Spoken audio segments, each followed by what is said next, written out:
எல்லாருக்கும் வணக்கம். Cheese kitchen click பண்ணதுக்கு ரொம்ப நன்றி. இன்னைக்கு வந்து பாதாம் பாலில் நல்ல சில்லுன்னு குல்ஃபி நான் இன்னைக்கு செஞ்சுருக்கேன். ரொம்ப சுலபமாக வீட்டில் இருக்க பொருள் வச்சு இந்த குல்ஃபியை செஞ்சிடலாம். இந்த கொதிக்கிற வெயிலுக்கு நல்ல ஒரு சில்லுன்ட்டு மட்டும் இல்லாமல் ஒரு ஆரோக்கியமான ரெசிபி இது.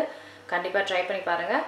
வீடியோ போகிறதுக்கு முன்னாடி மறக்காமல் சீஸ் கிச்சனுக்கு சப்ஸ்கிரைப் பண்ணுங்கள், லைக் பண்ணுங்கள், உங்கள் நண்பர்களுக்கும் இந்த வீடியோ ஷேர் பண்ணி விடுங்க. இப்போ வாங்க வீடியோக்குள்ளே போகலாம். மிக்சியில் பாதாம் சேர்க்க போகிறேன். இது வந்து நைட்டு ஊற வச்ச பாதாம் தோல் எடுத்து சேர்க்குறேன். அப்புறம் கொஞ்சம் குங்குமப்பூ, அப்புறம் சர்க்கரை,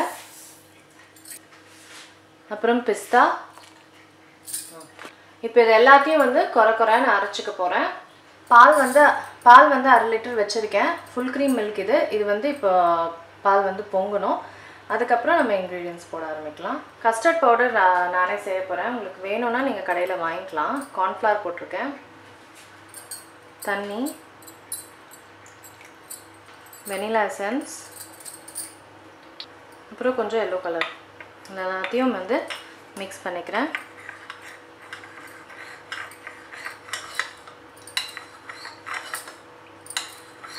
அவ்வளோதான். இதுதான் வந்து கஸ்டர்ட் மிக்ஸ்சர். பால் வந்து பொங்குது.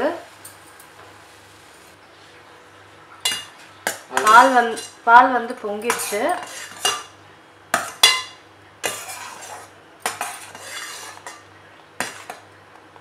இப்போ இந்த அரைச்ச இந்த பிஸ்தா பாதாம் மிக்ஸ்சர் வந்து சேர்க்க போகிறேன்.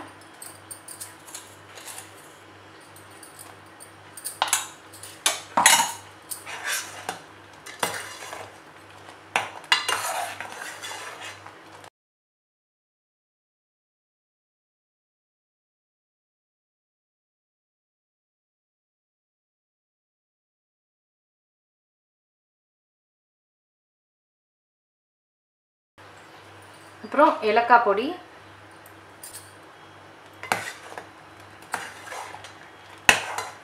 இது ஆக்சுவலாக நீங்கள் பாதாம் பாலாக கூட குடிக்கலாம். சூப்பராக இருக்கும், ரொம்ப டேஸ்ட்டாக இருக்கும். இப்போ ஃபைனலாக வந்து கஸ்டர்ட் மிக்ஸ்சர் சேர்க்குறேன்.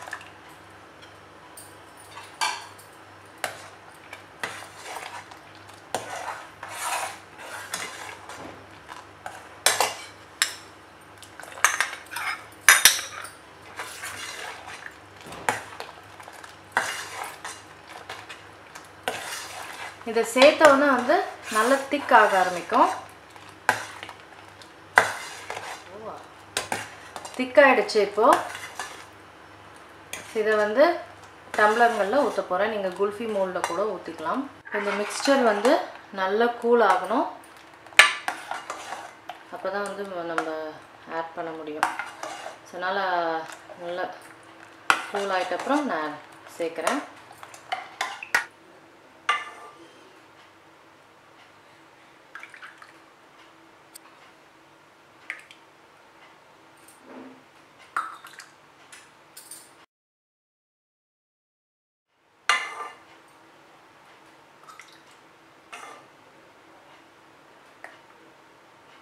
இப்போ இதுக்கு வந்து இந்த மாதிரி ஃபாயில் வச்சிடணும். வச்சுட்டு மூடிடணும்.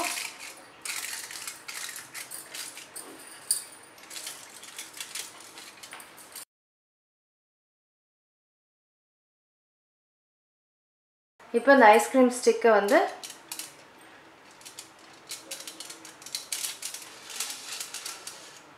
இப்படி விட்டுடணும். அவ்வளோதான். இதை வந்து அப்படியே ஃப்ரீசரில் வச்சிட்டிங்க அப்படின்னா ஒரு 3-4 மணி நேரத்தில் உங்களுக்கு வந்து பாதாம் கேசர் குல்ஃபி ரெடி ஆகிடும். குல்ஃபிலாம் வெளில எடுத்துட்டேன். பாருங்க, நல்லா சில்லுன்னு ஆயிருக்கு. இப்போ வந்து நார்மல் டேப் வாட்டரோ இல்லை ரூம் டெம்பரேச்சர் தண்ணியில் வந்து சும்மா காமிச்சிங்கன்னா அது வந்து ஈஸியாக வந்துடும். ஒரு 10 செகண்ட் காமிச்சா போதும். சும்மா இந்த மாதிரி ஒரு 10 செகண்ட் வச்சு எடுத்தால் போதும். எப்படி ஈஸியாக வந்துருச்சு பாருங்கள்.